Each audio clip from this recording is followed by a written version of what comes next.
Olá, estamos de volta para mais uma conversa sobre os livros da FUVEST e da PUC. Nessa conversa a gente vai juntar um pouquinho os dois, porque tem um autor que está presente tanto na FUVEST quanto na PUC, mas com obras diferentes, né? A gente está falando do João Guimarães Rosa, um dos maiores, né, para alguns o maior escritor brasileiro do século passado. Isso aí a gente pode problematizar, mas que na FUVEST, né, a obra dele que será cobrada é o Campo Geral, e na PUC vai ser cobrado o livro inteiro, né, o Sagarana inteiro. Então acho que a gente pode começar falando do Guimarães Rosa, né, Arthur? Sim, primeiramente, boa tarde a todos e a todas. Bom, dessa vez a conexão entre os livros é um pouco mais clara, né? Se a gente teve que começar explicando nas outras aulas, nas outras conversas, na verdade, dessa vez é o mesmo autor, o que torna tudo um pouco mais simples e o que ajuda muito o aluno. O Guimarães é um dos autores mais difíceis, não só cobrados no vestibular, como para serem lidos na literatura brasileira inteira. Então é muito bom que o aluno tenha a oportunidade de ter duas aulas sobre obras diferentes e ainda essa conversa para descortinar um pouco esse universo que é um pouquinho complexo, é uma leitura um pouquinho desafiadora. Mas começar falando sobre Guimarães, os alunos já tiveram um pouquinho uma introdução biográfica, retomando rapidamente, ele nasceu em Cordesburgo em 1908, em Minas Gerais. É importante saber que ele é mineiro, como era importante saber que o Carlos Drummond de Andrade era mineiro, nesse caso porque toda a ficção dele, toda a obra ficcional dele, inclusive esses dois livros, se passam no sertão mineiro e baiano, então aquela região que o aluno vai ter que puxar da aula de geografia, que é o norte de Minas, o sul da Bahia, aquela região que é agreste, que é uma região um pouquinho mais agressiva à humanidade, a pessoas, né? Enfim, um pouquinho mais árida, é o que eu estava procurando dizer. Ele foi diplomata durante a vida toda, ele é formado em medicina, mas ele foi diplomata durante a vida toda. Isso permitiu ele ter contato com várias culturas e estudar várias línguas. Ele era um estudioso muito importante e muito assíduo de várias línguas. A gente viu, principalmente na aula de Sagarana, eu trouxe um trecho, se o aluno lembra, que ele fala todas as línguas que ele fala, e é uma coisa assustadora, é absurdo, é uma coisa até ridícula. Sempre que eu vejo aquele trecho eu rio, porque eu falo, bom, não tem como se comparar. E como esse estudo de várias línguas não só influiu a maneira como ele vê e como ele utiliza o português, e a gente tem que lembrar que é um português bem específico, é um português popular dessa região do Brasil, mas como ele, através do estudo de todas essas línguas, consegue ter domínio sobre a própria língua materna, sobre o português. E como isso diz muito sobre a obra dele, como ele foi...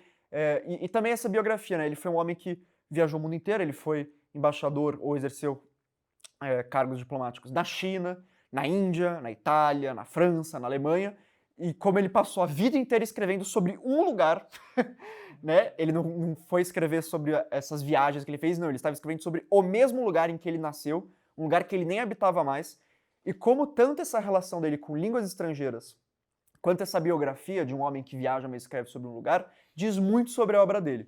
O aluno tem que lembrar uma coisa muito específica, muito importante do Guimarães, que é que para ele, o universal, o que nos toca a todos, pode ser apenas compreendido e apenas se manifesta no local, no específico, no concreto. Então a gente viu no trecho, por exemplo, que ele fala das línguas, que ele fala que ele estudou tantas línguas para melhor compreender o português.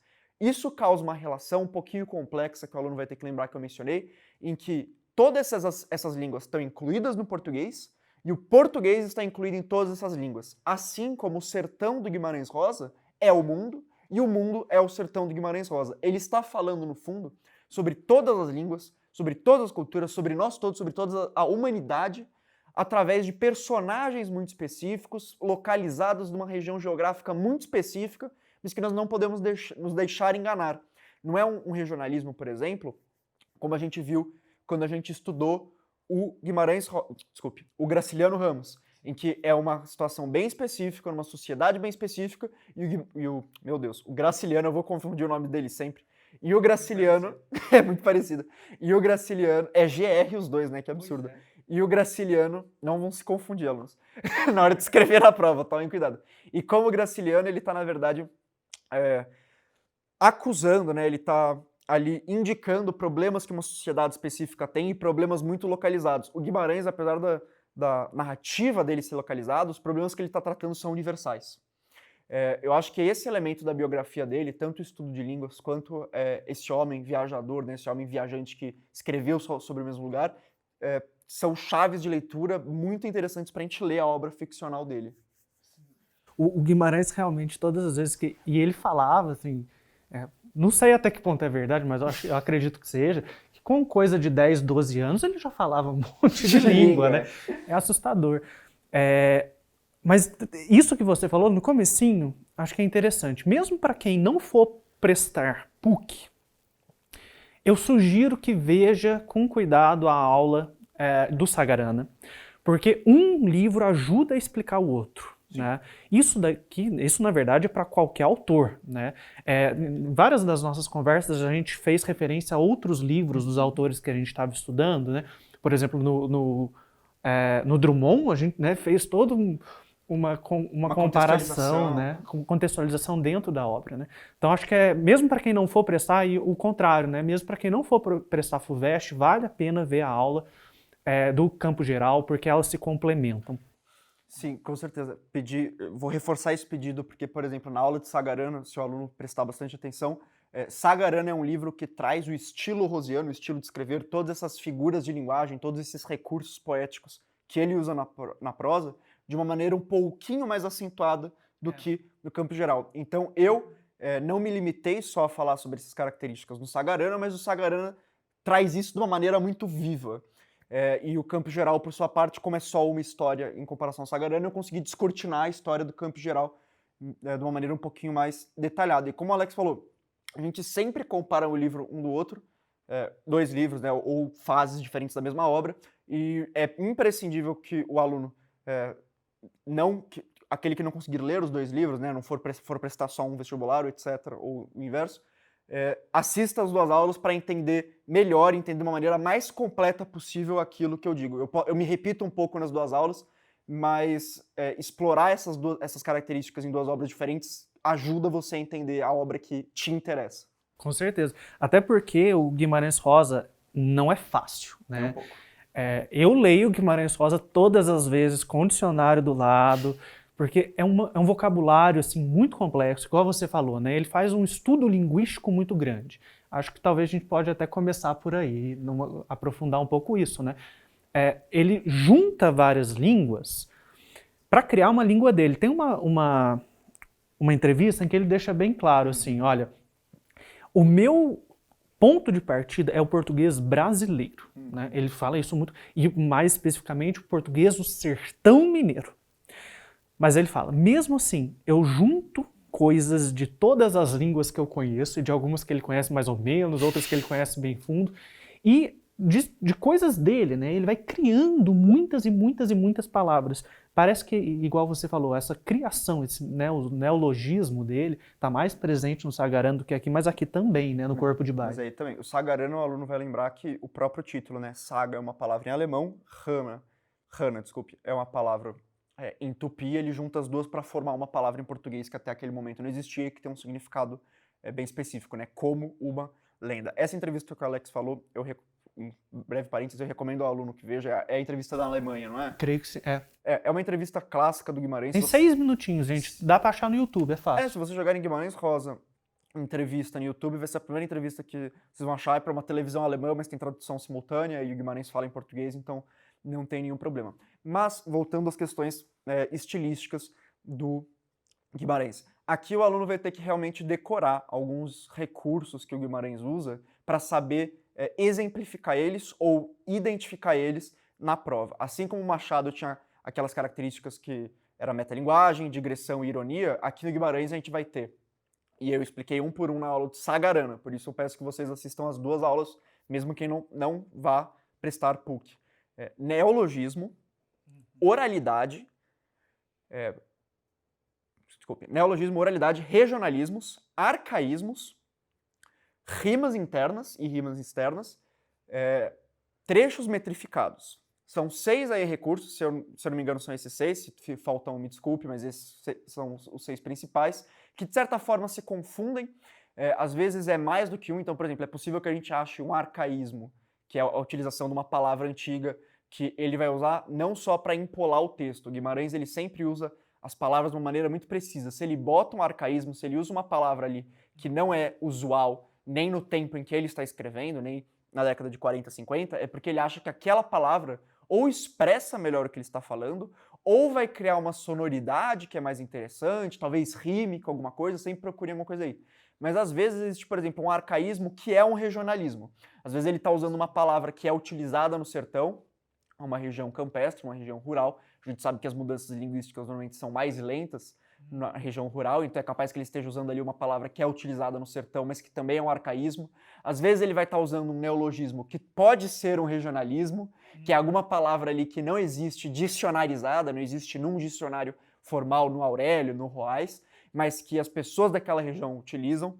Às vezes ele vai estar usando um neologismo para criar uma rima, às vezes ele vai estar metrificando um trecho, e esse trecho metrificado, se você for ver, é inteiro composto por regionalismos. A gente viu um caso desses em que ele vai citar uma penca de nomes que se dão aos bois, e aquilo é ao mesmo tempo um regionalismo, um arcaísmo. O trecho usa, eu não lembro exatamente se ele rima, mas ele usa a sonoridade de uma maneira bem específica e bem clara, e é metrificado. É do Burrinho Pedrez? Burrinho Pedrez, exatamente. É um trecho muito clássico que eu explorei com vocês aí na aula. Então, esses recursos do Guimarães são o que tornam a leitura dele, ao mesmo tempo, difícil e maravilhosa. Ao mesmo tempo, é por isso que ele é o maior autor brasileiro do século XX para muita gente, e ao mesmo tempo por isso que torna a linguagem dele muito difícil. Eu dei algumas dicas para alunos, se vocês lembram, na aula de Sagarana, eu acho que principalmente. Uma delas é ler em voz alta. Sim. A recorrência de pessoas que falam que tem dificuldade em ler Guimarães e aí leem em voz alta é impressionante, é muito grande mesmo. Eu faço muito isso. Faz muito isso. Leiam com o dicionário do lado. Se vocês não acharem a palavra no dicionário, não fiquem assustados, porque pode ser que seja um neologismo, mas os neologismos também não é nada que assuste muito. Os neologismos normalmente são os que mais assustam, porque o aluno vai virar e falar, bom, mas é uma palavra que não existe, como é que eu vou saber o significado de uma palavra que não existe? Normalmente, as palavras, os neologismos, eles derivam de palavras já existentes e são uma variação não dicionarizada de uma palavra já existente. Então, às vezes, ele coloca um prefixo, um sufixo, uma declinação que você vê ali e parece um pouco esquisita, mas você talvez conheça a palavra que ele está modificando, talvez conheça as duas palavras que ele está modificando, e consiga entender, se não o exato significado que ele dá àquilo, pelo menos um campo ali semântico, mais ou menos. E também, eu vou ser bem honesto, o Alex também deve passar por isso. Tem umas partes que a gente não entende mesmo. Não dá. Tem umas palavras que a gente simplesmente não entende e a leitura não é prejudicada por causa disso. O que eu estou tentando falar é, não tenham medo, assusta o primeiro contato com Guimarães, mas se vocês não estão entendendo, vão lá esmiuçando, vão lá lendo lentinho, tentando descortinar, mas pega no embalo que eu juro que é compreensível. Ler lentinho, eu sinto isso. Eu sinto que eu leio Guimarães de uma velocidade muito menor, por exemplo, do que eu leio Machado. Machado é super fluido. Até porque, a gente lembrando, Machado escrevia para o jornal. Né? Sim. O Guimarães, ele tem um cuidado com a língua, um artesanal, talvez até por isso ele tenha escrito pouco perto dos outros, né? Assim, quantidade mesmo. Um romance, né? O Grande Sertão, e um monte de novelinhas. Sim. E aí eu vou lembrar um detalhe que eu falei na aula também, que o Alex trouxe agora, que é como ele gosta de brincar com os gêneros literários. Como ele, na verdade, por exemplo, os contos do Sagarana são contos, mas também são novelas, não fica muito certo que são. Nesse livro, no livro inteiro, né, mas nesse conto, nessa novela, na verdade, que vocês precisaram ler, que é o Campo Geral, faz parte de um livro em que ele intitula as novelas de poemas. Grande Sertão Veredas, mesmo que é um romance, ele dizia que não era um romance, que era um grande conto. Que era um conto enorme, era um conto de 500 palavras. De 500 páginas, desculpa, 500 palavras é um microconto. De 500 páginas. Então, isso é uma característica muito importante nele também. Essa experimentação com a linguagem também se estende para o jeito que ele lida com literatura e que ele lida com a própria produção. Então, o aluno, isso para falar que se o aluno achar na prova, né, chamando, por exemplo, um conto de Sagarana, que até agora ele achou que era um conto em novela, uma novela em conto, eu expliquei o que é novela, principalmente na aula de Campo Geral, por isso peço que o aluno que vai fazer PUC também assista a aula de Campo Geral, não se assustar, porque realmente é indefinido, realmente existem argumentos para um lado, existem argumentos para outro, e isso no fundo não importa para o objetivo de vocês, que é saber ler esses livros. Sim. E daí o Guimarães, né, eu acho que essa leitura em voz alta ajuda. tem uma curiosidade da vida dele, né? Que eu não sei se você chegou a falar, mas que ele andava com um caderninho no bolso. Não cheguei. Né? Ele andava com um caderninho no bolso porque ele era médico lá no sertão e ele receitava algumas, né, ia ajudar e dar receitas, né, para as pessoas, mas ele anotava os sons que ele ouvia no sertão nesse caderninho. Ele ficou famoso esse caderninho e daí ele transportava isso para a escrita literária dele. Então tem muita coisa sonora. O som das palavras, o som que as pessoas produziam. E daí, às vezes, ele escolhe o som em detrimento da escrita tradicional da palavra, né? Então ele acaba assustando um pouco, mas vai no embalo que com certeza as histórias também são muito lindas, né? Acho que uma coisa muito legal do Guimarães é que ele consegue juntar essa preocupação estilística, linguística, sonora, assim, imbatível, difícil ver alguém que tem uma preocupação desse nível, com histórias muito boas, né? Muito completas, porque às vezes tem o privilégio de um, o privilégio de outro. Eu acho que o Guimarães sabe brincar muito bem com os dois. Você falou da viagem, lembrar, por exemplo, que o Eça de Queiroz, quando ele vai, a relíquia é fruto também de uma viagem que ele fez para a inauguração do canal de Suez, né? Que ele fez essa viagem, ele fazia e acabou trazendo, né? Outra história também do Eça de Queiroz é o mandarim, que ele também transporta. Mas perceba que uma diferença, né, que o Arthur já falou. O Guimarães, apesar... Gente, ele morava na Alemanha na época da Segunda Guerra, ele foi expulso, ajudou vários judeus a se salvarem, então, tudo. Mesmo assim, ele continuava voltando para o sertão, né? E o sertão aqui não é apenas o sertão mineiro. E isso talvez tenha alguma proximidade com o Drummond, porque as duas cidades, elas não são muito próximas, mas também não são distantes, né? Os dois estão ali na região centro-norte de Minas. Cidades, né? Itabira e Cordesburgo. Itabira para o Drummond, Cordesburgo para o Guimarães Rosa, né?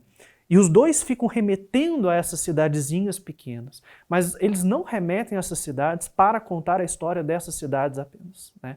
Tem uma função universalista aí. Isso significa, o que ele está falando aqui é o que a gente passou, é o que a gente passa, é o que a gente vai passar, né? Que poderia sempre ser resumido na travessia, né? A travessia das coisas, a passagem das coisas. E aqui, acho que a gente pode focar um pouquinho agora no Miguelin, a travessia da infância, né? Sim, como o aluno já viu com certeza na aula, eu descortinei um pouco o enredo da novela Campo Geral e eu mostrei como cada ponto dentro da biografia do Miguelin, dentro dessa história que ele conta, e não é só uma história, né? Na verdade, o aluno tem que pensar nisso.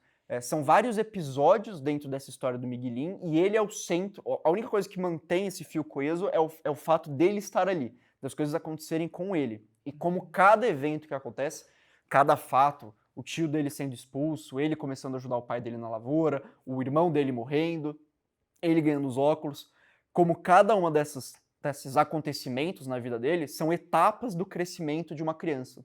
E aí, é o que o Alex falou, não é uma criança no sertão, a gente sabe que é uma criança, inclusive na região do Mutum, ele faz questão de, nessa novela, especificar ainda mais, não é só Minas Gerais, não é só o sertão, é um lugar geográfico que existe, com um universo ali bem restrito. O Mutum, como eu falei, ele é uma região um pouco isolada, porque ao redor do Mutum existe uma cordilheira de montanhas. O Miguelin só convive com a família dele e com os moradores locais que eventualmente aparecem na fazenda da família. Então, ao primeiro olhar, né, a princípio, você vê e você fala, nossa, é uma história muito limitada, uma coisa muito pequena. Mas a gente viu como, na verdade, o crescimento do Miguelin é o crescimento de nós todos. Como, na verdade, o Guimarães está usando uma história bem localizada, bem concreta, com personagens, com nomes. Acontecem coisas muito específicas com eles, mas como, na verdade, ele está contando a história da infância, da humanidade, a infância de todos nós. Eu mostrei bastante como... através desses fatos concretos, né? Eu, por exemplo, não tenho irmão, o meu irmão nunca morreu, então eu já tenho uma diferença biográfica minha com o Miguelin. Mas teve um ponto em que eu tive contato com a morte de um parente próximo. Primeira vez que eu tive um processo de luto. E esse processo de luto é idêntico ao do Miguelin. Então, o Guimarães ele sempre está fazendo isso. Ele está trazendo situações muito concretas, mas que nós conseguimos não só nos relacionar, mas como nós conseguimos ver que ali, embaixo daquela situação concreta, embaixo daquele verniz regional, existe uma tentativa de passar uma mensagem, de explorar uma narrativa, de explorar uma história que seja universal. Eu acho que isso tem muito a ver, o Alex falou agora sobre as relações da linguagem dele, da utilização dele da linguagem e dos enredos, eu acho que é uma relação que é intrínseca. O Guimarães usa a linguagem do jeito que ele usa, porque ele acredita muito no que a gente poderia chamar de o poder mágico das palavras. Como ao criar palavras, ou como na verdade nem precisa criar, como ao contar uma história, como usar palavras em uma determinada ordem, estruturando enredo, estruturando personagens, nós criamos todo um mundo. E como esse mundo ficcional, esse mundo imaginário, não deixa nem de representar o nosso mundo, nem de fazer parte dele. Ele faz efetivamente parte do nosso mundo. E esse poder mágico das palavras, de certa forma, se contém exatamente em elas apresentarem uma coisa e elas também dizerem ao mesmo tempo outra. Então, não é que a história do Miguelin é mentira, simplesmente. A história do Miguelin é o que as palavras contam, mas dentro dessa história do Miguelin as palavras contam outra coisa. Tem que lembrar para os alunos que uma coisa que eu não posso frisar o suficiente, é muito importante, é que quando forem ler um livro do Guimarães, vai ter uma história, porque os livros deles são ficcionais, então vai ter um Joãozinho, uma Mariazinha, Joãozinho vai na padaria, compra um pão francês, enfim, vai ter uma historinha lá, personagens que fazem ações que têm efeitos sobre o enredo, que afetam a vida de outros personagens, e essa é a primeira camada que você vê e fala, tá bom, tem aqui uma historinha. Mas o aluno sempre tem que pensar qual história está embaixo dessa história. Se o Guimarães conta que Joãozinho foi na padaria e comprou um pão francês, o leitor de Guimarães tem que se perguntar qual história existe embaixo dessa história do Joãozinho. O burrinho pedrez, no caso de Sagarana, é um exemplo muito bom e é um exemplo muito expresso, em que o Guimarães, no começo do conto, da novela, tanto faz o nome, da história que ele vai contar, ele fala que ele conta a história do burrinho, fala sobre os vários nomes que ele teve, os vários donos, mas logo em seguida ele arremata. Mas nada disso importa, porque a vida inteira de um burrinho pode ser contada em um só dia. Então esse é um caso em que o Guimarães já pega na orelha do leitor e fala, eu vou contar aqui a história de um dia na vida desse burrinho, mas essa história é a história da vida toda dele. E não só isso, a gente viu também como a história do burrinho, e o burrinho é um animal bem significativo, bem simbólico, como ela está falando sobre a humanidade inteira, como ela está falando sobre uma visão de mundo inteira em que a humanidade, em que nós não temos controle sobre o nosso próprio destino, não adianta lutar contra as coisas que serão, não adianta lutar contra a natureza, não adianta lutar contra Deus, contra o destino. Existe então toda uma visão de mundo imbuída naquela história muito simples de vaqueiros que vão levar uma boiada e acabam morrendo naquele riacho. Esse conto é muito significativo porque é um momento em que exatamente isso, Guimarães vai pegar na mão do leitor e falar, entenda que eu estou contando essa história, mas eu estou contando outra coisa. Nem todo texto do Guimarães vai ter essa pegada na mão do leitor, mas todo texto do Guimarães vai ter essa história escondida. E é essa história que a gente precisa descobrir. No caso do Miguelin, é a história da infância de todos nós, e aí eu diria que tem uma segunda história, porque ao mesmo tempo que a história da minha infância é a história da infância do Miguelin, a minha infância e a infância do Miguelin são a infância da humanidade toda, no sentido de, como a gente descortinou o texto, o campo foi o primeiro lugar que a humanidade ocupou, então no campo é que a humanidade alcança sua maturidade, o ponto em que ela se torna protagonista da história mundial. Então vocês veem que às vezes existe uma história, às vezes existe uma segunda. Eu tenho certeza que se eu lesse isso suficientemente eu acharia uma terceira, mas para vocês o mais importante eu diria que é achar essa primeira história escondida. Ela sempre vai existir e ela sempre vai ser o foco, vai ser o que importa. No Guimarães, o enredo importa na medida em que ele conta outra história. É uma história que conta uma outra história. Exato. O Guimarães, você falou aí do estudo do Homem do Sertão, é um estudo, né? O Guimarães, ele faz, todas as personagens dele são do sertão, e ele faz um estudo muito característico desse homem bruto do sertão, né? No caso aqui do Miguelin, a gente poderia colocar esse homem bruto principalmente na figura do pai, Sim. me parece, né? Mas que é, por exemplo, Augusto Matraga, né? que são os vaqueiros, que é o burrinho, né? Que são os primos, né, brigando, tudo. Outro conto, né, do Sagarana. Mas é um estudo muito grande desse homem do sertão. Por quê? Porque ele é o primeiro homem. Em que sentido? Igual o Arthur falou, é aquele que não é mais animal, mas que tem uma conexão ainda muito forte com o ambiente bruto do sertão e que está já passando por uma civilização. Mas assim, é uma coisa estranha, né?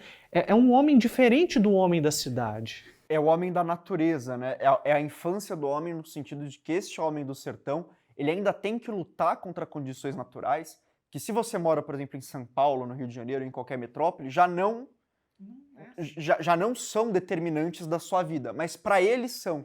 É uma luta, realmente, como o Alex falou, é um homem que ele não é mais animal, mas ele também não é um homem que pode prescindir, que pode ignorar o mundo natural. Porque é um homem que não é animal, mas ele ainda faz parte de um mundo natural. E de um mundo natural que muitas vezes é antagonista dele, que muitas vezes dita o destino realmente dele. O caso dos vaqueiros que acabam mortos pela correnteza Burrinho Pedrez, como nós vimos, é um caso em que o homem resolve lutar contra a natureza e a natureza mostra que quem manda ali é ela. É um momento, inclusive, em que o homem toma para si a agência. A gente vai lembrar que quando eles chegam no riacho pela segunda vez, os cavalos são aqueles que não querem atravessar, são os animais, ou seja, seres mais próximos da natureza ainda que o homem, que viram e falam, não dá para atravessar, e o homem toma a agência, toma o protagonismo da própria vida e fala, não, eu vou atravessar porque eu quero atravessar. O rio vai se dobrar à minha vontade. E o rio não se dobra. O rio arrasta eles, falando, de certa forma até o Guimarães falando, olha, essa petulância do homem de achar que ele comanda o mundo, não é assim, o mundo continua comandando ele. E é isso, ele pega esse homem do sertão, e mais uma vez, é um homem geograficamente muito bem localizado, é um homem histórico, né? Sim. É um homem histórico porque esse sertanejo, ele é produto de condições sociais, históricas, econômicas muito específicas. Mas dentro dessa particularização existe todo o homem que naquele momento ainda precisa lidar com a natureza, e existem todos os nossos antepassados, e todos nós, em estado primitivo, né, se nós tivéssemos que voltar para o campo, portanto existe toda a humanidade naquele homem, assim como existem todas as crianças no Miguelim, assim como o Burrinho Pedrez são todos os burrinhos da história da humanidade, inclusive o burrinho bíblico, como a gente viu. Eu acho que essa visão do Guimarães, a gente poderia descrever ela com algumas palavras que eu acho um pouco chaves. Eu acho que simbólica é uma coisa, o Guimarães sempre vai usar símbolos, então tudo que existe de concreto no Guimarães, lugares, pessoas, animais, situações, são símbolos porque remetem a outra coisa. Nisso a gente pode falar que ele é muito metafórico, no sentido de que ele sempre vai usar, vai falar A, mas esse A na verdade é B. E ele é muito místico. E aí o místico a gente tem que entender, a relação mística entre as coisas, a visão mística de um mundo, é que tudo tem conexão. É exatamente uma visão metafórica. A visão mística do mundo, por exemplo, pegando um exemplo muito rudimentar, e que faz parte do nosso senso comum e nem é historicamente verdadeiro, vamos dizer sobre a dança da chuva. Aquele negócio que toda criança sabe, que nem existe na verdade, mas que toda criança sabe. Que, sei lá, no Peter Pan, nesses desenhos racistas, o índiozinho lá dança e chove. É uma visão mística do mundo necessariamente, porque a dança, que teoricamente não tem nenhuma conexão com o céu, ela é um catalisador da chuva. Ela significa a chuva. E por a gente fazer isso, por a gente fazer essa dança, esses movimentos, vai chover. O Guimarães usa a palavra desse jeito.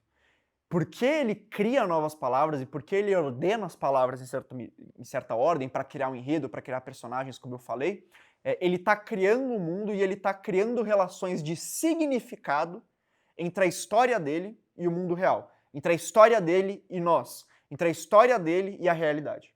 Uhum. Você falou do mistério, eu acho que o mistério Quer dizer, antes de falar do mistério, falar da conexão de tudo, né? Logo no comecinho de Epígrafe, porque lembrando, né, Corpo de Baile era um livro maior, grandão, que foi dividido em 2. O primeiro se chama Manuelzão e Miguelinho, e que tem duas histórias, uma sobre o Manuelzão, que eu acho que a gente podia até falar um pouquinho, né, que é a versão adulta, né, e o Miguelinho, tá. E na epígrafe ele cita o Plotino. O Plotino é um filósofo do primeiro século depois de Cristo, muito influenciado pelo cristianismo, assim como Guimarães, e pela Grécia, assim como Guimarães. E o Plotino é um autor que traz como elemento central da filosofia dele o uno. O Plotino é talvez o maior pensador que a gente tem no Ocidente que fala que tudo está conectado, que tudo é uma coisa. Em vez de falar de Deus, ele fala do uno, né? E Guimarães, ao colocar o Plotino na epígrafe, ele já indica isso, né? De uma união de todas as coisas. Essa parte do mistério também remete a uma coisa que eu acho genial que o Guimarães mostra pra gente, né, não só, que é o seguinte: existe muita coisa que a gente compreende, existe muita coisa compreensível no mundo, isso é verdade. Mas existe muita coisa incompreensível, no sentido, não de que a gente ainda não compreende, mas que nunca pode ser compreendido pela racionalidade humana. O Guimarães Rosa, ao colocar todo esse mistério, né, ele coloca mistério nas coisas mais, assim, pequenininhas mesmo, né, do dia a dia de uma criança brincando com cachorros, né, e a criança ouvindo a coruja gritando, né, o nome dele. Bem, nessas coisas tão pequenininhas, ele mostra o mistério, o sentido de aquilo que não pode ser compreendido, aquilo que nunca vai ser compreendido. E com isso, talvez, né, a gente pode fazer uma comparação com o Bernardo Carvalho, que é um que também mostra, olha, tem muita coisa que não pode ser compreendida, né? A nossa mentalidade, lembrando, Guimarães ele está no século passado, então toda aquela conversa que a gente teve sobre a pós-modernidade, de algum modo, vem aqui no Guimarães, né? Esse lado incompreensível, inalcançável da realidade. E eu achei interessante porque essa comparação com o Bernardo, porque é isso. Isso parece um pouco contraditório, né? O Guimarães é essa pessoa que vai falar que ao mesmo tempo tudo é conectado. E se tudo é conectado, então teoricamente tudo deveria ser compreensível, porque é só você entender a conexão entre as coisas. Mas tem uma peça da chave aí, tem uma peça do quebra-cabeça que nunca está presente, que nunca está visível, que é exatamente esse mistério. A visão mística, ao mesmo tempo que ela fala que tudo é unido, ela não explica exatamente o que une tudo, e cabe a nós tentar compreender a união das coisas, sabendo que a gente não vai entender tudo. É, de certa forma, um projeto de conhecimento que sabe a própria falência. Nisso a gente tem uma visão muito parecida, pelo menos, com a pós-modernidade do Bernardo de Carvalho, que ainda é uma visão que tenta alcançar a completude do quadro, tenta entender tudo, e chega à conclusão que não consegue. O Guimarães parte do... Eu acho que talvez a diferença entre os dois é que o Guimarães parte do pressuposto de que você não vai entender tudo, e o Bernardo de Carvalho, o livro dele é exatamente sobre o processo de entendimento de que você não vai compreender tudo. O burrinho é o maior sinal disso. O burrinho, a posição de resignação, de passividade do burrinho, é uma posição exatamente que é uma posição oposta à atividade, à compreensão, à tentativa de compreender as coisas, porque sempre que a gente compreende as coisas, a gente pode modificar. Tudo que a gente entende, a gente pode manipular. Tudo que a gente entende, a gente pode mudar. O burrinho, por entender que nem tudo é compreensível, inclusive muita coisa é incompreensível, ele entende que é inútil nós tentarmos mudar as coisas, tomar agência sobre as coisas, nos tornarmos protagonistas das coisas, nos tornarmos deuses, mudarmos efetivamente a realidade, porque a realidade é incompreensível.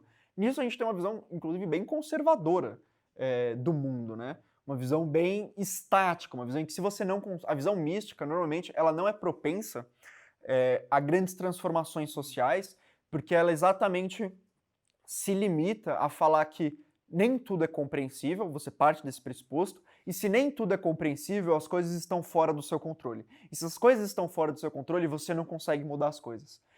Eu acho que a gente também pode falar um pouco disso e pensar um pouco nisso, porque o Guimarães, e o Alex falou que ele foi bastante influenciado pelo cristianismo, nós poderíamos falar que talvez a mitologia, os símbolos do Guimarães são cristãos, o burrinho eu falei que é um símbolo bíblico, o Augusto Matraga, eu falei como ele é Jesus Cristo, mas não é católico, não é ortodoxo, não segue exatamente a doutrina de uma igreja ou de outra. É uma visão mística também, porque é uma visão que vê essa presença do sagrado, do sobrenatural, do incompreensível. Vamos lembrar que o cristianismo ele tem as suas bases na incompreensão. Nós nunca conseguiremos compreender como é Deus, Pai e Espírito Santo ao mesmo tempo, e é para ser assim. Essa presença divina está em todas as coisas. Essa presença divina está em tudo e está em todos, o tempo todo. E ela se manifesta, às vezes, de maneira benevolente, como muitas vezes no Miguelim, que as coisas são boas, às vezes de maneira cruel, como os vaqueiros sendo arrastados pela correnteza porque ousaram desafiar e tentar compreender e tentar mudar as coisas como elas são. Essa tentativa de atravessar o rio é exatamente uma resposta, e a morte deles, é exatamente uma resposta mística à tentativa do homem de mudar o mundo. Eles falam, não, eu consigo atravessar esse rio que está perigoso porque eu sou um homem, porque eu falo, porque eu sou um homem de cultura. A gente falou, né, eles são homens agrestes, né, mas a cultura a gente tem que lembrar que é difícil de ser, é diferente de ser culto. A cultura, cozinhar é cultura, fazer um instrumento é cultura. É o homem falando, eu, homem de cultura, homem com instrumentos, homem que domestiquei os cavalos, homem que acabei de conseguir atravessar essa boiada, não serei subjugado por um rio. E o rio vai lá e arrasta eles, porque é a resposta mística do mundo mesmo. E aí não tem uma entidade, não tem um Deus, não tem uma coisa assim. É o mundo falando, não, isso é petulância, você não tem tanto controle quanto você acha e por isso você vai ser arrastado. E o burrinho é legal porque ele consegue atravessar justamente porque ele não desafia, né, a natureza. Sim. Ele vai devagarzinho, né, vai narrando, né, ele vai devagarzinho com as perninhas dele e consegue atravessar. Quem que conseguiu atravessar junto com ele? O cara que estava bêbado, ou seja... Dormindo, o que se entregou. O que se entregou, que não é mais aquele homem, está em estado de vegetativo ali, né? Aquele que também havia entregado as rédeas da história dele. Então, assim, é muito mais você se conectar ali com o rio para conseguir atravessar, não você se colocar como um desafiador do rio, né? Exatamente. E eu acho que essa visão mística, pensando agora no campo geral, já que a gente falou bastante do Sagarana, essa visão mística, que é de incompreensão, ela se liga muito com a condição de criança. No narrador do campo geral, nós temos um narrador em terceira pessoa onisciente, mas que, como eu falei, ele adota a visão do Miguelim. Então, ele vai narrar as coisas, ele não é o Miguelim narrando, porque não é em primeira pessoa, ele jamais fala eu fui e fiz tal coisa, ele é em terceira pessoa, ele é onisciente porque ele sabe o que está acontecendo com o Miguelim, mas ele adota, de certa forma, ele estreita a visão dele para ver o mundo como uma criança.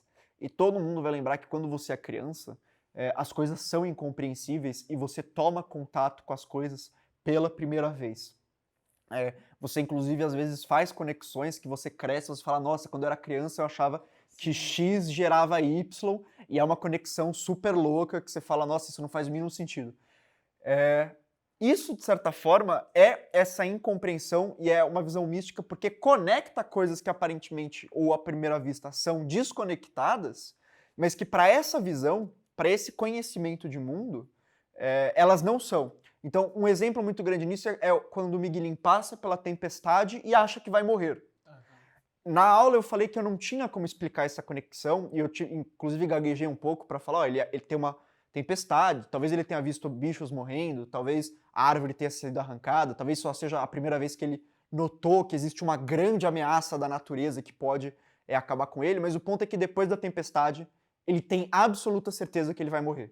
E esse salto cognitivo, esse salto simbólico, né, chove, eu vou morrer, nunca é explicado no enredo com propósito, porque ele é inexplicável. Se alguém perguntasse pro próprio Miguelim, porque ele acaba não falando pra ninguém, né, que ele acha que ele vai morrer. Mas se alguém perguntasse pro Miguelim, por que você acha que vai morrer porque choveu? Ele não saberia explicar. Mas tem uma conexão simbólica entre as duas coisas que pra ele é clara, apesar de inexplicável, e que para todo mundo não é.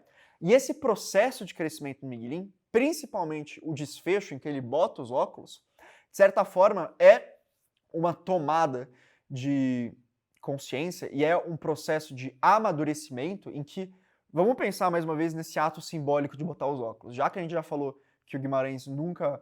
O enredo do Guimarães sempre está escondendo uma história por trás, o botar o óculos, o ver o mundo... Porque as pessoas que têm miopia sabem, se a gente não tá de óculos, o mundo é um grande borrão, a gente não consegue ver o mundo. O ver o mundo é tomar para si a responsabilidade sobre a própria existência. É o processo de amadurecimento máximo. E aí a gente vai falar sobre como o Miguelin na roça, o Miguelin no campo, é a infância da humanidade, para onde ele está indo no final do enredo? Quando ele bota o óculos e toma essa consciência, toma essa responsabilidade por si do próprio destino. Ele vai para a cidade. Ele passa exatamente pelo processo em que o homem do campo não tem nenhum controle sobre o universo ao redor dele, não compreende o universo ao redor dele, aos poucos vai entendendo mais ou menos como as coisas são, até que ele toma para si a tarefa de mudar a história, a tarefa de mudar a própria vida, sai do campo e vai para a cidade. Vocês veem como na história de uma criança tem a história mundial. Tem o processo de revolução neolítica, passando pelas polis gregas, passando pela Idade Média, passando pelo surgimento dos burgos, até a industrialização do século XX. Isso tudo tá nessa história dessa criança. É lindo, né? Lembrando que os óculos... Esse livro aqui que eu tenho, na capa, tem óculos. É uma das formas mais comuns de representar o Guimarães Rosa, é colocando óculos, né? Porque ele tinha uns óculos quadradões, né? Vocês vejam. Ele tinha, né? Mas colocar aqui, nossa, tem tantos significados, né? Que ele colocou o óculos de uma criança para falar como na visão de uma criança. O Miguelin tinha uma visão míope, então ele não conseguia ver muito bem, não conseguia compreender muito bem o mundo físico mesmo ao redor dele. Isso tinha um impacto em toda a mentalidade dele. E ele coloca os óculos. Quando ele coloca os óculos? Quando o doutor chega. Quem é o doutor? É o homem da ciência, né? Inclusive é o próprio Guimarães. É verdade, o Guimarães. De certa forma. Né? Ele é a criança e ele também é o doutor que vai lá e dá os óculos para ele. E é o Guimarães, é o doutor, e lembrando que óculos, né, é uma invenção moderna, bem recente, os óculos do jeito que a gente entende hoje, e é uma invenção científica, né? Então tem toda uma questão aí, pronto, igual você falou, a gente saiu dessa época do homem chegando, pronto, chegou a ciência, agora pode ir para a cidade. Exatamente, e pensar realmente, a miopia, se você está sem óculos, o mundo é borrado, o mundo é indefinível, o mundo é incompreensível. A gente vai pensar que a transição da humanidade mesmo, de um estado religioso para um estado racional, essa transição mesmo que passa, que vai com percalços, né? Do Renascimento, para não pensar na antiguidade, né? Do Renascimento até o Iluminismo, é esse colocar os óculos, porque quando você coloca os óculos, as coisas ficam definidas. A ciência é o quê? A ciência é você definir como as coisas funcionam no mundo. A partir do momento em que você sabe, por exemplo, com absoluta certeza que a chuva é formada por nuvens, que são formações de gases, eu não lembro direito, eu sou horrível em coisas de ciência, mas não sei nem que matéria, é geografia, né? A parte científica de geografia é um porre, mas são vários gases que acabam formando água e que, por certas circunstâncias, essa água acaba não é solidificando, se liquidificando e caindo, você já sabe, por exemplo, que a sua dança não tem nada a ver com a água, com a chuva. Então, é definir as coisas, essa compreensão, esse botar os óculos, a partir do momento em que o mundo não está mais borrado, em que as linhas, literalmente as linhas, se eu tiro os óculos, eu tirar aqui, eu não consigo, por exemplo, ver a câmera que está nos gravando. Para mim são duas anteninhas e uma mancha preta embaixo. Se eu coloco, eu consigo ver nitidamente as nuances dessa forma. O redondo da lente, a parte de trás que é o computador, as duas antenas saindo, o negócio em cima que capta som. É realmente um conhecimento de mundo, uma nitidez de mundo que é científica. Em contraposição a essa massa amorfa de manchas que são, de certa forma, a visão mística, que são essa não relação, né? Que são coisas que se relacionam de uma maneira muito vaga. E não é como se a gente está falando tudo isso, não é como se o Guimarães se ele adota essa visão mística do mundo, não é como se nessa novela, nesse conto, enfim, ele esteja falando sobre como é bom o raciocínio lógico e como é bom a gente tomar o protagonismo das nossas próprias vidas, e inclusive o contrário, né? No Burrinho Pedrez, por exemplo, a mensagem é ao contrário. A adoção dessa visão mística do Guimarães, apesar dela ter sido, muitas aspas, superada pela racionalidade, o Guimarães continua acreditando que ela é o estágio primordial da humanidade. E se a gente está falando que todo enredo do Guimarães tem embaixo dessa história uma outra história, o Guimarães também acha que por trás do nosso verniz moderno, por trás da minha camiseta, do meu óculos, do meu celular, do meu carro, do meu apartamento em São Paulo, existe esse homem que é natural. Então, o que ele está falando, na verdade, é que a existência mesma das coisas, ela continua sendo mística, ela continua sendo irracional, ela continua sendo incompreensível, ela continua sendo selvagem, continua sendo natural, continua sendo campestre, apesar da sociedade moderna. O que ele está falando é, a humanidade de verdade é essa. A humanidade da cidade é uma outra, é a mesma coisa, só que com um verniz diferente. Uhum. Talvez que esconda mais isso, né? Essa realidade do sertão revela mais facilmente a humanidade do que em outros lugares, né? Bem, você falou uma coisa que me fez lembrar do Weber. O Weber né, o Max Weber, o sociólogo, que faz estuda muito essa transição do misticismo para a racionalidade burocrática e tudo. E o que ele fala? Que essa passagem do místico para o burocrático, que é o termo que ele usa, na racionalidade, é um processo de desencantamento de mundo. É um dos termos mais famosos do Weber. E eu acho que a gente podia ir um pouquinho também por essa outra leitura, porque né, a gente sempre fala isso, mas essas histórias dão uma quantidade infinita de leituras possíveis. Né? A história do Miguelin como uma história de desencantamento. Uhum. O Miguelin adorava, por exemplo, contar histórias. Uhum. Era muito bonita, assim, as primeiras páginas são muito bonitinhas. É uma criança que gosta de contar histórias, que chega para a mãe contando assim, histórias das mais malucas possíveis. Né? Ele gostava de narrar o mundo, narrar a vida. Ele gostava de criar histórias e possibilidades de vida na cabeça dele. Tinha um afeto muito grande com os cachorrinhos, tudo. O que acontece com o pai? Qual que é a figura desse pai, né? Que também está presente no Bernardo Carvalho, né? A figura do pai. Ele quebra. Ele vai quebrando e impondo um jeito rude, porque é o único jeito de sobreviver no sertão. Né? Por exemplo, quando o pai pega o Pingo Douro, que é o cachorrinho dele, e dá, né? Ele vai quebrando essa capacidade também da criança de ver beleza e magia e incompreensões das coisas. Né? O pai é muito duro. Sim. Ele vai cortando a infância. Eu acho que desde o preparando para o mundo, né? Sim, desde o primeiro rompimento do núcleo familiar, que é a expulsão do tio Terês, o Miguel, e isso é bem claro na leitura desse narrador onisciente, terceira pessoa que adota a visão do Miguelin, o leitor sabe por que isso aconteceu. Pelo menos intui, no final é mais ou menos confirmado, que o tio Terês não é irmão da mãe, né, é irmão do pai, e teve um caso com a mãe do Miguelin. Então, a mãe do Miguelin teve um caso com o cunhado? Com o cunhado. E o pai do Miguelin vai lá e expulsa o tio Terês. O Miguelin não sabe dessa história de traição. Se soubesse, a gente nem sabe se ele entenderia, né? Porque é uma criança bem pequena, aparentemente, no começo da história. Mas pra ele, o que aconteceu é que o pai expulsou o tio. Não é que vocês entendem? Não é que o tio... Não é que a mãe traiu o pai com o tio e aí o pai foi lá e teve uma atitude, muitas aspas, corretiva ou de justiça e foi lá e expulsou o tio. Não, o que aconteceu é que, pro Miguelin, é que o pai expulsou o tio e ponto final. É isso que aconteceu. E ele não entende por quê, ele só vê a injustiça do adulto favorito dele, o cara que tratava ele bem, que estimulava ele a contar essas histórias, não tá mais na rede de contatos dele, é por causa do pai.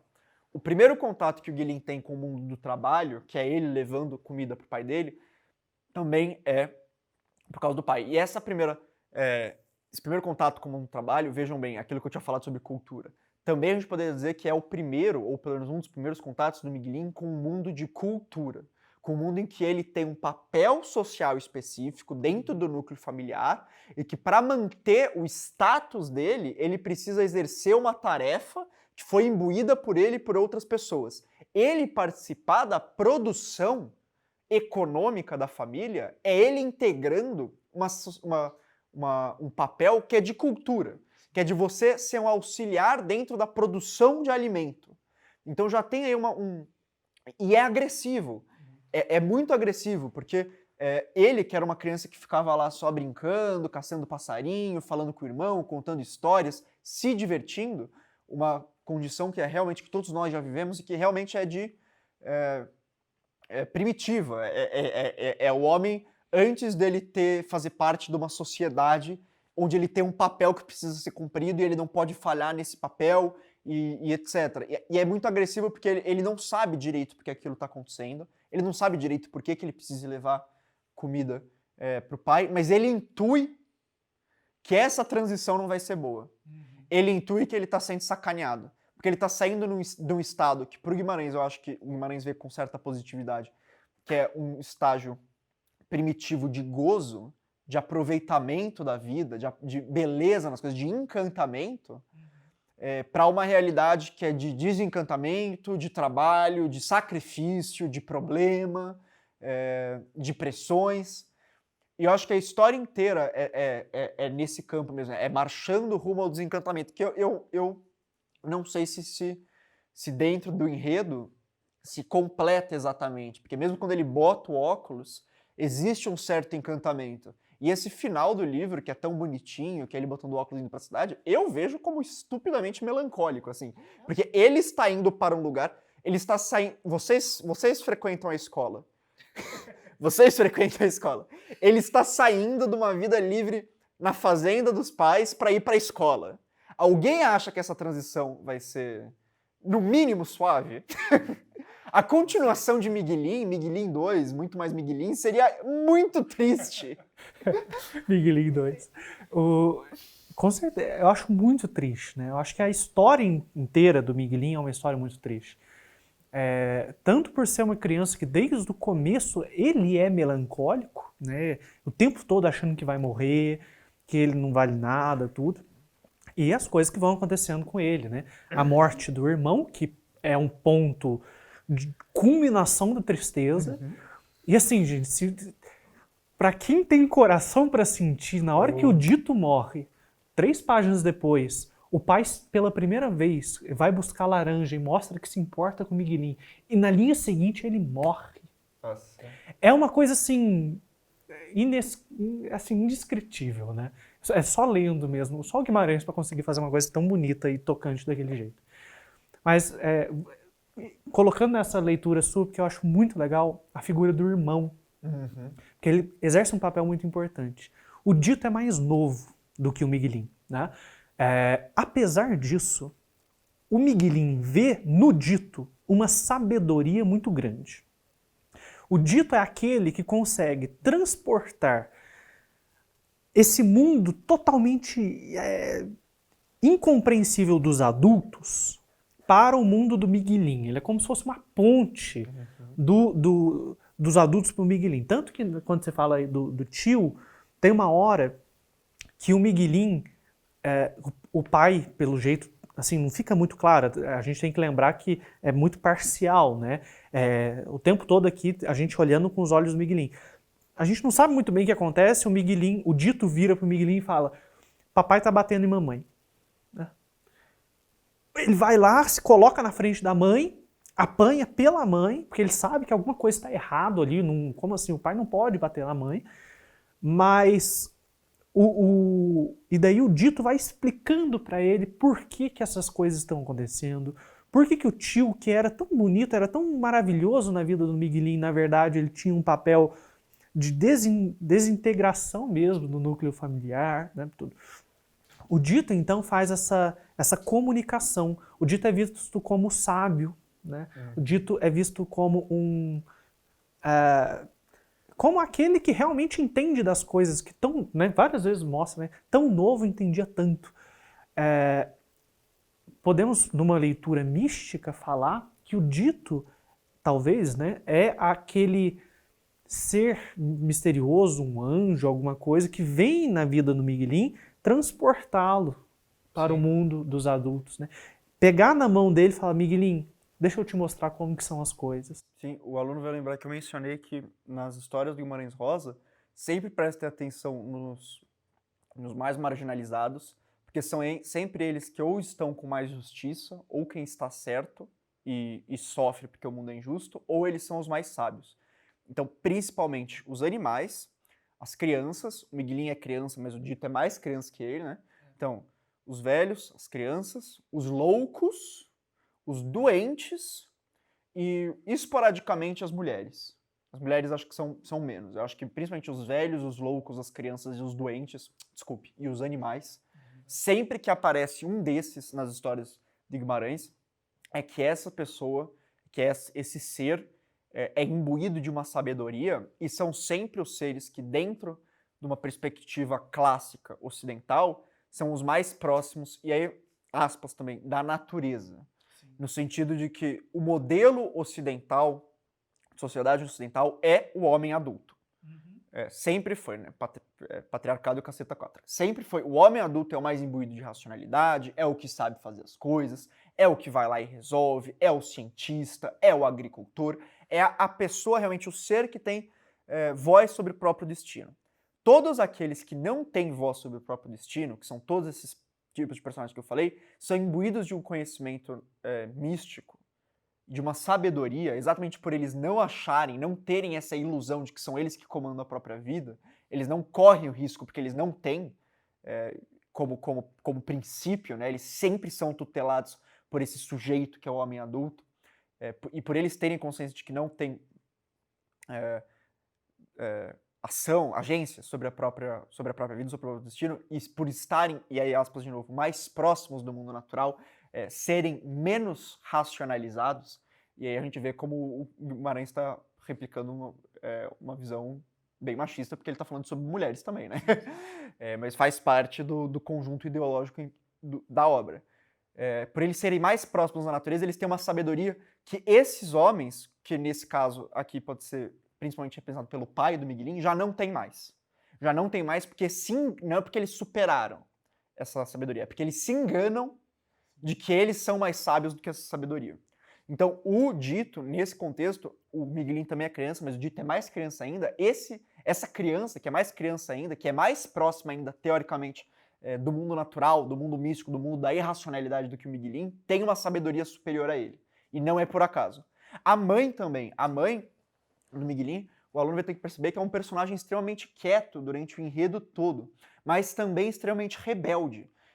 Nunca, quando ela aparece no enredo, é porque ela está satisfeita com algo que está acontecendo ali, ou ela parece passiva no sentido de que ela aceita as coisas como são. Isso aí, ela sempre parece que está muito consciente da própria situação de marginalizada, e ela sempre parece muito mais próxima do mundo de gozo, do mundo místico do Miguelin. É sempre ela que defende que o menino precisa brincar, é sempre ela que defende que o menino é assim, o Miguelin é assim, vamos deixar ele ser assim. Parece que é a pessoa que, dentro desse contexto, sabe que isso que o Miguelin tem, esse encantamento, vou usar essa palavra mais uma vez que o Alex trouxe porque é muito importante, é mais precioso do que toda a sabedoria que o pai quer colocar nele. Parece que ela sabe e o pai não sabe. Para o pai, essa sabedoria do Miguelin, esse encantamento é um empecilho, é um problema. E é um problema para o mundo civilizado, é um problema para a civilização. Mais uma vez, esse final, né, esse colocar os óculos, ele é um presente, meio presente de grego, porque é realmente um abandono que não tem mais volta desse mundo de misticismo, da infância, de encantamento, para ir para a cidade, para estudar, para ver o mundo mais claramente. E parece que o que a mãe quer o tempo inteiro é preservar o Miguelin disso.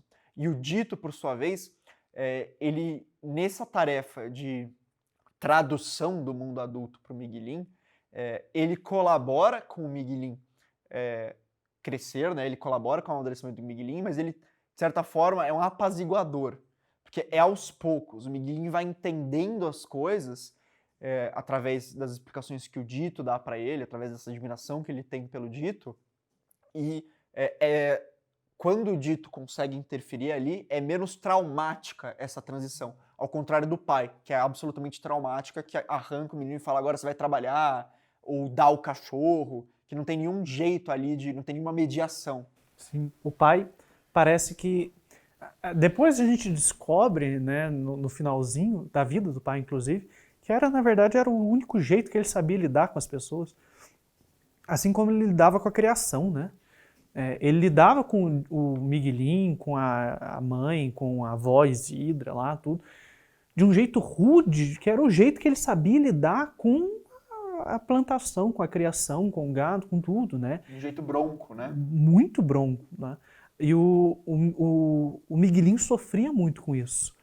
Tanto que ele odiava o pai. Tem uma hora que ele chega a desejar a morte do pai.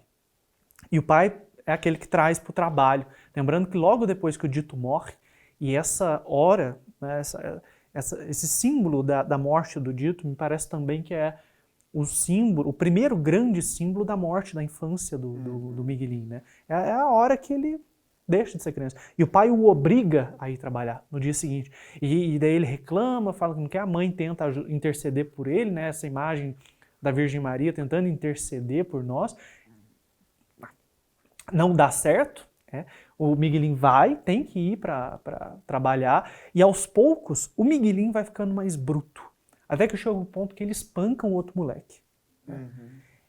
Que ele espanca por quê? Porque o menino estava batendo no outro mais novo. E ele fala, eu não posso deixar que Ele tem um senso de justiça, né, o tempo todo. E é interessante esse episódio que, como a gente viu, o menino que ele espanca, porque tá espancando outra criança, o menino que ele vai lá e bate, fala, ó, para de bater nele, é parente dele. E ele recebe uma cobrança depois dos parentes dele, falando, pô, você bateu num parente, o moleque que você defendeu nem era parente. E é um momento também, e esse é um momento muito forte, do Miguelin assumindo uma posição frente à família, uma posição de indivíduo, uma individualização do Miguelin, em que o Miguelin já não é mais parte desse núcleo, dessa coletividade, parte inquestionável dessa coletividade que é a família, que é aquele núcleo familiar, que ele toma para si até, não, eu sou o indivíduo, é basicamente como se ele falasse isso, né? Eu sou indivíduo com valores próprios e eu vou defender aquilo que eu acho certo contra aquilo que eu acho errado, independente se esse cara é meu parente ou não. Enquanto que a posição de infância, a posição mais rural, digamos, a posição mais primitiva, exigiria que ele, mesmo sabendo que aquilo é errado, não fizesse nada porque ele faz parte de uma coletividade. E nisso aí também existe parte da história da humanidade, né? O individualismo iluminista é exatamente o momento em que as pessoas, e que a humanidade, enfim, teoricamente teria que virar a cada indivíduo e falar, não, eu não faço só parte de uma classe, eu não faço só parte de uma família, eu não faço só parte de um estado, eu não faço só parte de uma religião, eu sou um indivíduo com ideias próprias e eu vou fazer o que eu acho certo e etc. E é um processo que ele se torna gradualmente mais rápido, né? Da morte do Dito para esse caso que ele bate no parente, para ele ganhar os óculos, é muito rápido quando comparado com o resto da novela, que se arrasta um pouco. Também isso tem um passo de tempo histórico. A infância da humanidade, ela demora mais para acontecer. Da Revolução Neolítica para a Antiguidade tem muito mais tempo do que da Antiguidade para a industrialização. Sim. Porque a partir do momento em que o homem toma para si algum tipo de agência sobre as coisas, mesmo que falando na antiguidade, enfim, um momento em que ainda era muito religioso, não dá para falar exatamente de pensamento racional, mas a partir do momento em que o homem sai dessa situação, vamos dizer, de letargia, que também é uma situação de infância, de passividade, em que as coisas são incompreensíveis, elas acontecem com você e você não revida, elas acontecem com você e você não entende muito bem o que elas estão acontecendo, quando você toma agência, as coisas se aceleram. Então, nisso também tem um paralelo, não só com a nossa história, porque a nossa história individual é a mesma coisa. Pensem na vida de vocês dos 9 aos 12 anos, vocês vão ver que... E dos 12 aos 17. Vejam as mudanças que aconteceram nesse período grande e as mudanças que aconteceram nesse período pequeno. Aqui está muito mais concentrado. E eu vou dizer que só piora. Aqui está muito concentrado.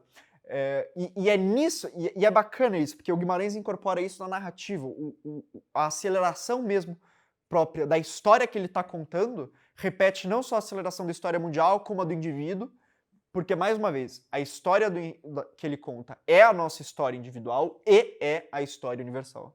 Fica muito rápido e assim, parece que as coisas têm um fio só, né?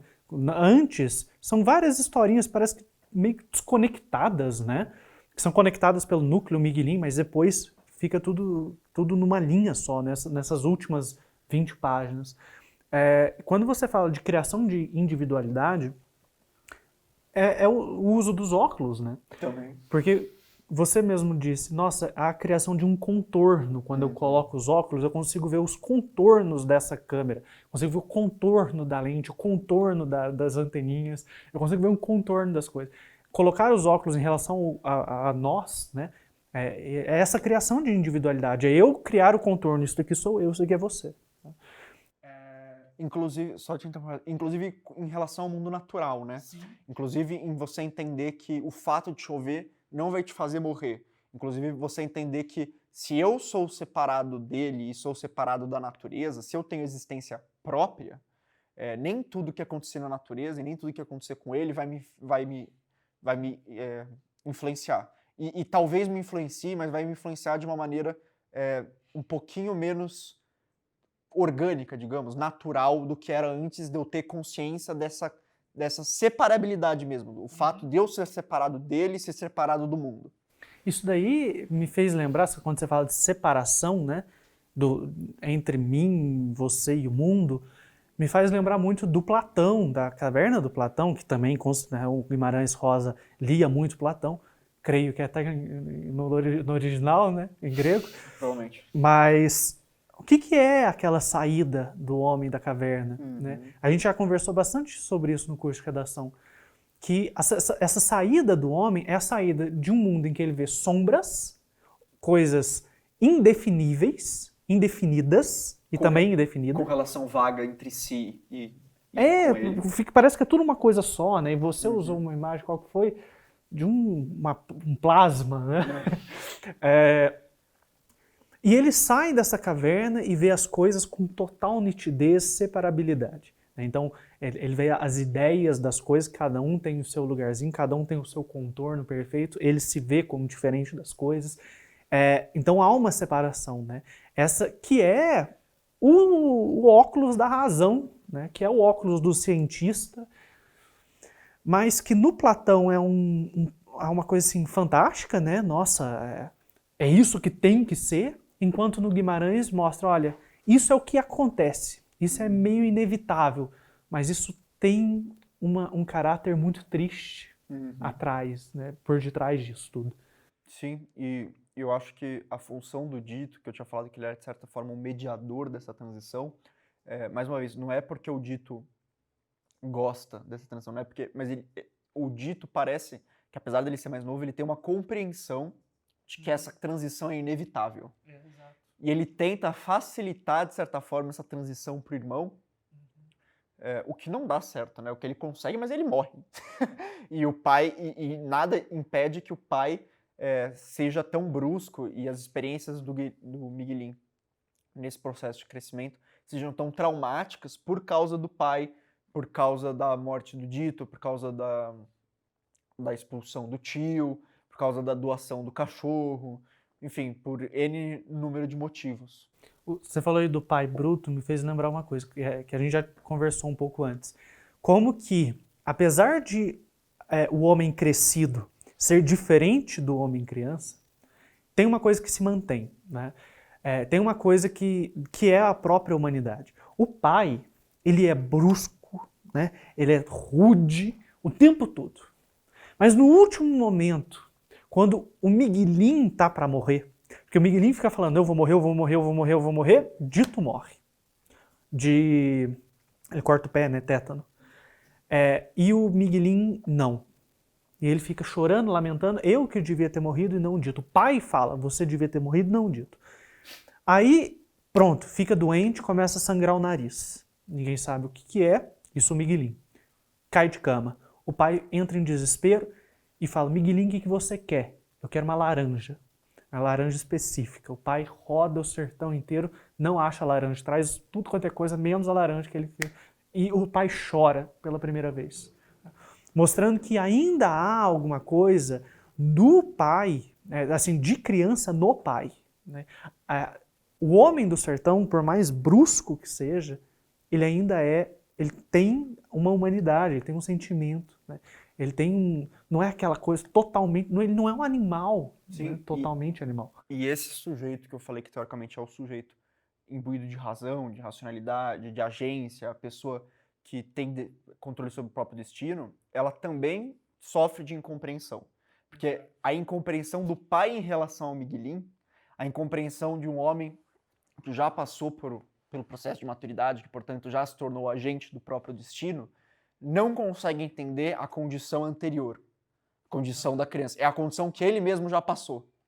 E nessa incompreensão existe também uma ressalva do Guimarães em relação, mais uma das ressalvas do Guimarães em relação a essa modernidade, a esse processo de, vamos dizer, civilização. Ele fala, porque mesmo essa pessoa que acha que consegue entender tudo, ela não consegue, porque ela deixa de entender o que ela conseguia entender antes, que é a infância. Isso é muito bonito. É muito bonito. A gente só consegue imaginar que o Miguelin, ele também passará por esse processo, e ele vai se tornar, se não o pai, pelo menos o doutor, que parece um adulto um pouquinho mais gentil. Talvez o tio, porque a mãe se casa com o tio depois, né? Mas que isso também traz em si uma história cíclica, né? Porque o Miguelin vai se tornar um adulto, seja o pai, seja o doutor, seja o tio, e haverá outro Miguelin. E assim, continuamente. A mesma coisa com a humanidade, mas assim, continuamente. Existe um cara... E esse caráter cíclico das histórias, o Burrinho Pedrez também, de certa forma, é cíclico. Se a gente lembrar que o Burrinho Pedrez começa com ele dormindo na fazenda, deitado, levanta, tem que levar as coisas, tudo, e acaba com ele deitando e dormindo na fazenda. Esse caráter cíclico também é próprio de uma visão mística do mundo. A visão racional do mundo, a visão moderna do mundo, diz que as coisas são em linha reta, né? Diz que as coisas progridem, que as coisas vão acontecendo na nossa vida e na humanidade, etc. E isso é, de certa forma, algum progresso. Autores como Bernardo Carvalho e o Drummond vão falar que não é progresso, que é um problema, inclusive, de certa forma, que não é exatamente um progresso, mas as coisas mudam. O ponto é que as coisas sempre mudam. Para melhor ou para melhor, as coisas sempre mudam. A relação que a modernidade tem com o tempo sempre vai ser aquela em que o amanhã nunca vai ser a mesma coisa que o ontem, pro melhor ou pro pior. A visão mística do mundo vai falar que não, o amanhã é sempre igual ao ontem. O amanhã sempre repete o ontem. As coisas não mudam, as coisas continuam iguais. E nisso o Guimarães está falando da grande visão do Guimarães, né? No uso da língua. As línguas se diferenciam, mas todas as línguas são uma língua só, porque todas as línguas vêm do primeiro rugido, do primeiro grunhir que o homem deu. As coisas, o homem civilizado continua sendo o homem natural, porque o homem civilizado não mudou, é a mesma coisa. Essa história do Miguelin, que também é sua história, a história da infância, tanto do indivíduo quanto da humanidade, ela sempre se repete. Então a história do Miguelin é a mesma história que eu tive, que o Alex teve, que vocês têm, porque as coisas não mudam. Sim. Eu acho que isso explica um pouco da importância da figura do sábio nas histórias dele, né? Porque quem que é o sábio? É aquele que conhece uma coisa já de muito e que, portanto, conhece o presente. Isso perdeu, né? Eu acho que talvez muito do que o Guimarães fala é difícil, me parece, para quem é de grandes cidades, é um mundo muito afastado. E essa figura do sábio, principalmente no sertão, na roça, de um modo geral, ela é importante até hoje. Né? Então a figura do avô como o sábio, né? A pessoa como sábia. Isso tem tudo, você chegou a comentar, né? O dito, o burrinho pedrez, os pais lá que adotam uma traga, eu esqueci o nome deles. Os dois doentes em Sarrapalha. Os dois doentes, né? Então, assim, é uma figura do sábio, como aquele que sabe que o universo É incompreensível. incompreensível, né? E que sabe lidar com isso. Que também não é igual o Miguelin, que nota a incompreensibilidade do universo e fica atônito e batendo a cabeça de um lado para o outro, assustado, com medo. Né? O sábio, assim como o Burrinho Pedrez, é aquele que tem calma. Né? É o dito, né, também. É o dito que sempre está aqui, está na dele. Tá? Ele se repousa em si. Eu acho que melhor que o dito é a voz hidra. É a voz hidra que o Guimarães aí, a voz hidra, ele vai pegar. Não só ela é velha e aparentemente meio louca, como ela é negra.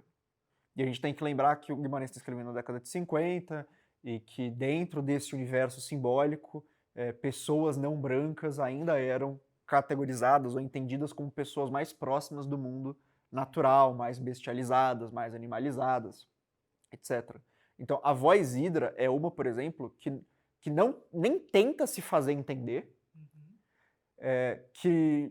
mas que demonstra carinho pro Miguelin, que existe ali dentro daquele universo em que as pessoas não entendem ela, nós não sabemos se ela entende as pessoas, e tá lidando com aquilo do jeito dela. Tá existindo. Come, bebe cachaça, se diverte. Essas figuras, eu acho que elas são essenciais para a compreensão do Guimarães como um todo, né? E ajudam, e elas, acho que a gente tem que pensar que elas sempre têm algum papel em relação a uma outra personagem. Então sempre tem uma personagem que encontra o sábio, né? E que esse sábio, de alguma maneira, tem uma interferência e ensina algumas coisas para essa pessoa. Que é muito do que o Guimarães fazia quando ele ia para o sertão, né? Ele via aquelas pessoas como sábios que estavam ensinando alguma coisa para ele. Então é o burrinho ensinando para os viajantes. São os pais lá, né? A mãe e o pai que acolhem ensinando uma traga. É o dito, a avó, a mentina ensinando o Miguelin, né? Bem, falamos, você quer Falar fechar muito. alguma coisa? Eu quero fechar. Eu acho que não, acho que a gente falou tudo. O aluno vai perceber que a gente se repetiu muito, não só aqui, como dentro das aulas, que eu dei tanto sobre Sagarana quanto sobre Campo Geral. E eu acho isso um pouco natural, porque o Guimarães, isso é muito maluco, porque essa visão mística do Guimarães, que tudo é igual, tudo se repete, ela se incorpora dentro da obra dele, porque a obra dele, se a gente leu uma obra dele, se a gente sacou essas coisas que a gente está falando, se a gente recebeu uma explicação sobre as coisas que a gente está falando, são chaves que vocês vão usar para ler qualquer obra dele. As obras dele são muito parecidas, são todas maravilhosas, eu recomendo que vocês leiam em tudo, mas elas são muito parecidas entre si, elas sempre envolvem o mesmo tipo de personagem, elas sempre estão no mesmo lugar, elas sempre têm os mesmos recursos estilísticos, elas sempre ensejam as mesmas chaves de leitura, pelo menos leituras mais superficiais, né? As leituras de pessoas que não são especializadas, estudam a fundo, enfim, academicamente. E essa repetição, ela é muito proposital, assim, ela é muito proposital porque ela se incorpora dentro dessa visão mística de que vale a pena falar sobre a mesma coisa porque é a única coisa que tem para se falar. O Guimarães, na verdade essa frase não é do Guimarães, é do Jorge Luis Borges, autor argentino. Ele fala que a gente escreve só um livro na vida. Você pode escrever 20 livros, você vai ter escrito o mesmo livro 20 vezes. Porque você sempre vai estar falando sobre as mesmas coisas, porque você vai estar falando sobre as coisas que importam. Invariavelmente, qual seja o seu assunto, onde você mora, quem você seja. O Guimarães parece que incorpora isso. Ele realmente reescreve o mesmo livro várias vezes, de vários jeitos diferentes, de vários pontos de vista, mas é a mesma coisa. É sempre a mesma coisa. E eu acho que isso se incorpora também dentro desse projeto de obra dele e tem que se incorporar na leitura de vocês. Principalmente para vocês que lerão Sagarana, entender realmente as novelas diferentes de Sagarana, não como cada uma história diferente, porque são, mas entender eles realmente enquanto elementos de um mesmo conjunto, de um mesmo universo, de uma mesma grande história que está sendo contada ao longo do livro e que vai ser chave para a compreensão de vocês de Sagarana, de qualquer obra dele, mas principalmente de Sagarana. As pessoas que vão prestar só FUVEST, que vão ler só Campo Geral, têm essa facilidade porque eles vão ter que lidar com um enredo. As pessoas de Sagarana terão que lidar com vários enredos e terão que entender como esses vários enredos, apesar de eles serem diferentes, de talvez a história escondida ser diferente, a história escondida imediata. Se nós cavarmos o suficiente, nós vamos ver que o Guimarães está falando sobre tudo, sempre sobre a mesma coisa, sempre sobre esse mundo místico, sobre essa infância, sobre essa incompreensibilidade, nem sei se essa palavra existe, sobre o quão incompreensível é esse mundo, enfim, etc. Leiam, é muito bonito. Eu acho que não tem mais nada para falar, assim. É um sambinho de uma nota só fantástico. É um sambinha de uma nota só, exatamente. É uma bela imagem para entender a obra dele. E lembrando, a continuação, né, o próximo conto, depois do Miguelinho, é o do Manuelzão, que é esse sambinho de uma nota só, agora olhando a partir, né, da visão do Manuelzão, que já é um cara velho. Então ele analisa a infância e depois analisa a velhice.